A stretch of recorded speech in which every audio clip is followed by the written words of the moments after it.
രാഹുൽ മാങ്കൂട്ടത്തിലിനെ ഈ തദ്ദേശ സ്വയംഭരണ തെരഞ്ഞെടുപ്പിന് മുമ്പ് അറസ്റ്റ് ചെയ്യുമോ എന്ന് ചോദിച്ചാൽ സാധ്യതയില്ല എന്ന് തന്നെയാണ് എൻ്റെ വിലയിരുത്തൽ. കാരണം തദ്ദേശ സ്വയംഭരണ തെരഞ്ഞെടുപ്പ് തീരുന്നത് വരെ രാഹുൽ മാങ്കൂട്ടത്തിലിനെ ടോം ജെറി കളിപ്പിക്കുവാനാണ് കേരള പോലീസിൻ്റെ തീരുമാനം എന്നാണ് തോന്നുന്നത്. കാരണം ഒരുപാട് വിഷയങ്ങളുണ്ട്, അതൊക്കെ മറച്ചു വെക്കണം.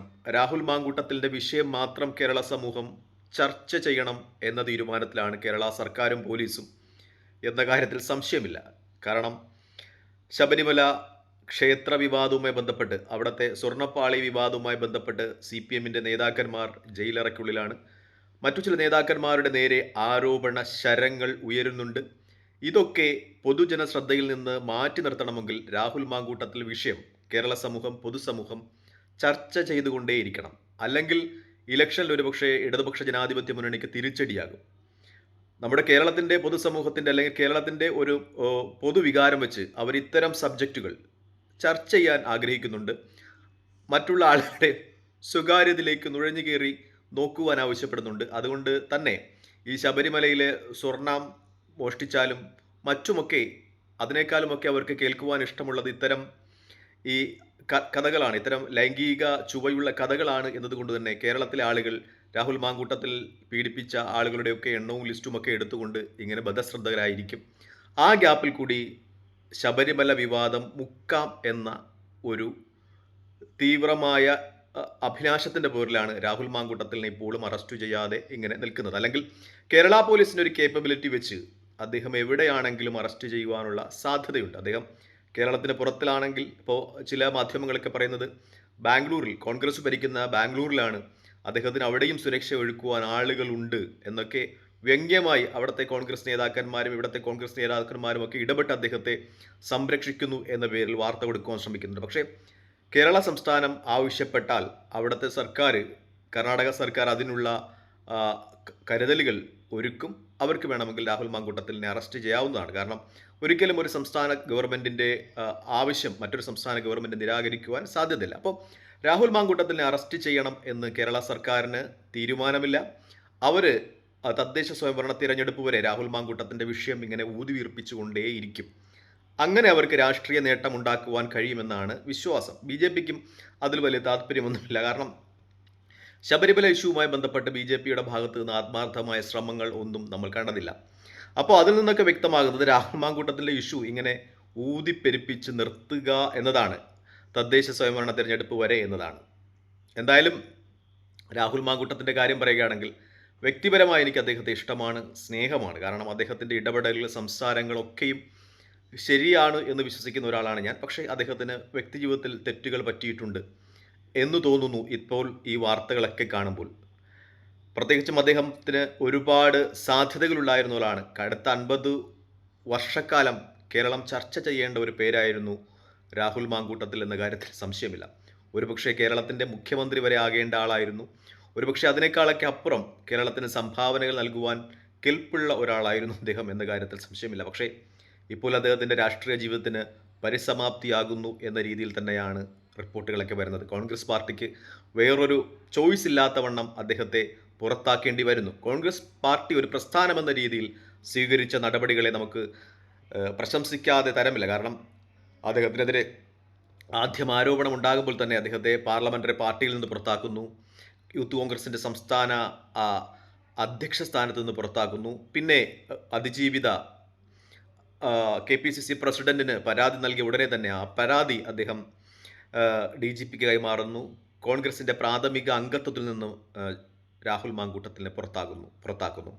മറിച്ച് അപ്പുറത്തെ സൈഡിലെടുത്ത് നോക്കിയാൽ ഇത്തരം ആരോപണങ്ങൾ നേരിടുന്ന ഒരുപാട് ആളുകളുണ്ട്. ശബരിമല ഇഷ്യൂവുമായി ബന്ധപ്പെട്ടായാലും ഇതുപോലുള്ള ലൈംഗിക അപവാദങ്ങളുമായി ബന്ധപ്പെട്ടാലും അവർക്കൊക്കെ എതിരായിട്ട് എന്തു നടപടി CPM എടുത്തു എന്ന ചോദ്യം ഇവിടെ ഉന്നയിക്കേണ്ടതായിട്ടുണ്ട്. അപ്പോൾ കോൺഗ്രസിൻ്റെ നിലപാടുകൾ അല്ലെങ്കിൽ കോൺഗ്രസ് എടുത്ത സമീപനങ്ങളൊക്കെ ശ്ലാഘനീയം ആണ് എന്ന് തന്നെ പറയാം. പക്ഷേ രാഹുൽ മാങ്കൂട്ടത്തിനെ പോലെ ഒരു നേതാവിനെ നഷ്ടപ്പെടുത്തണമായിരുന്നു കോൺഗ്രസ്സിന് എന്നൊരു ചോദ്യവും എന്നെ സംബന്ധിച്ചുണ്ട്. കാരണം നമുക്കറിയാം, നേരത്തെ ഇത്തരം ആരോപണങ്ങളുണ്ടായിരുന്ന ഗണേഷ് കുമാർ ആയാലും ജോസ് കെ മാണി ആയാലും ഒക്കെ അവർ ഇടതുപക്ഷത്തോടൊപ്പം ചേർന്നപ്പോൾ അവരൊക്കെ വിശുദ്ധരാക്കുന്ന സമീപനമാണ് സ്വീകരിച്ചിട്ടുള്ളത്.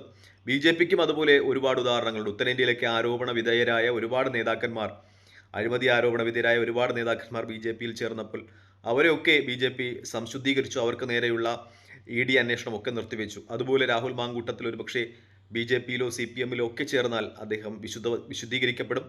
അദ്ദേഹം ഒരുപക്ഷേ ആ പാർട്ടികളിൽ നിന്നൊക്കെ MP യോ MLA യോ മന്ത്രിയോ ഒക്കെ ആകുന്ന സ്ഥിതിവിശേഷം ഉണ്ടാകും. നമുക്ക് എത്രത്തോളം കേരള രാഷ്ട്രീയത്തിൻ്റെ ഇന്ത്യൻ രാഷ്ട്രീയത്തിൻ്റെയൊക്കെ ചരിത്രമെടുത്താൽ ഇതുപോലെ ഒരുപാട് നേതാക്കന്മാരെ ഈ രണ്ടു പാർട്ടികളും വിശുദ്ധരാക്കിയിട്ടുള്ളത് കാണാം അവരോടൊപ്പം ചേരുമ്പോൾ.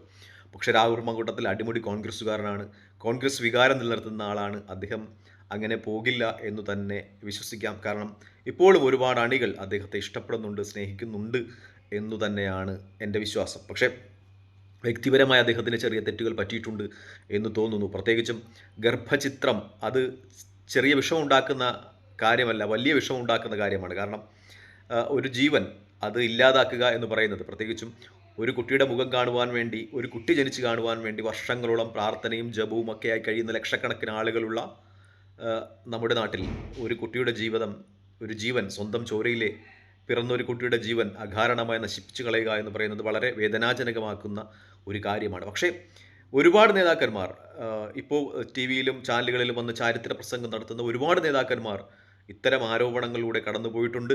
അന്ന് ഈ ഡിജിറ്റൽ മീഡിയകളൊന്നും തെളിവായി സമർപ്പിക്കുവാൻ അതിജീവിതമാർക്ക് കഴിയാത്തത് പോയതുകൊണ്ട് രക്ഷപ്പെട്ടു പോയ ഒരുപാട് ആളുകൾ ഇപ്പോൾ വന്ന് സാമൂഹ്യ മാധ്യമങ്ങൾ രാഹുൽ മാങ്കൂട്ടത്തിനെ ക്രൂശിക്കുന്നുണ്ട് എന്നാണ് യാഥാർത്ഥ്യം. പ്രത്യേകിച്ചും കല്യാണം കഴിച്ച് മക്കളും ഒക്കെ ഉള്ള ആളുകൾ, ചെറുമക്കളും പ്രായമുള്ള ആളുകളുമായിട്ടുള്ള പെൺകുട്ടികളുമായിട്ടുള്ള എത്രയോ വിവാദങ്ങൾ ഒക്കെ ഉണ്ടായിരിക്കുന്നു കേരള രാഷ്ട്രീയത്തിൻ്റെ ചരിത്രത്തിൽ.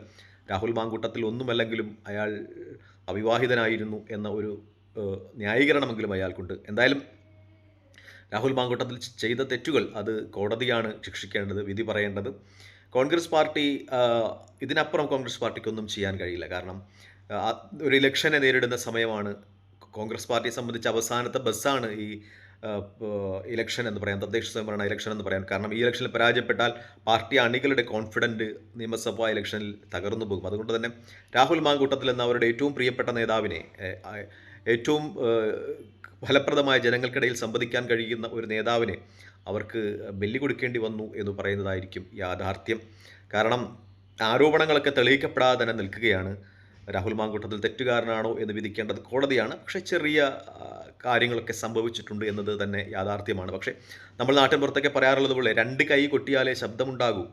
ആ പെൺകുട്ടി വിവാഹിതയായിരുന്നൊരു പെൺകുട്ടി അവിവാഹിതനായ ഒരു ചെറുപ്പക്കാരനുമായിട്ട് സൗഹൃദത്താലാകുന്നു, ലൈംഗിക ബന്ധം പുലർത്തുന്നു, അതിൽ കുട്ടിയുണ്ടാകുന്നു എന്നൊക്കെ പറയുമ്പോൾ ഒരാളെ മാത്രം കുറ്റക്കാരനായി വിധിക്കുന്ന നമ്മുടെ നീതിപീഠത്തിൻ്റെ അല്ലെങ്കിൽ സാമൂഹ്യ വ്യവസ്ഥതയുടെ ഒക്കെ ആഴമെന്ത് എന്ന് ചോദിക്കേണ്ട ഒരു നിമിഷം കൂടിയാണിത്.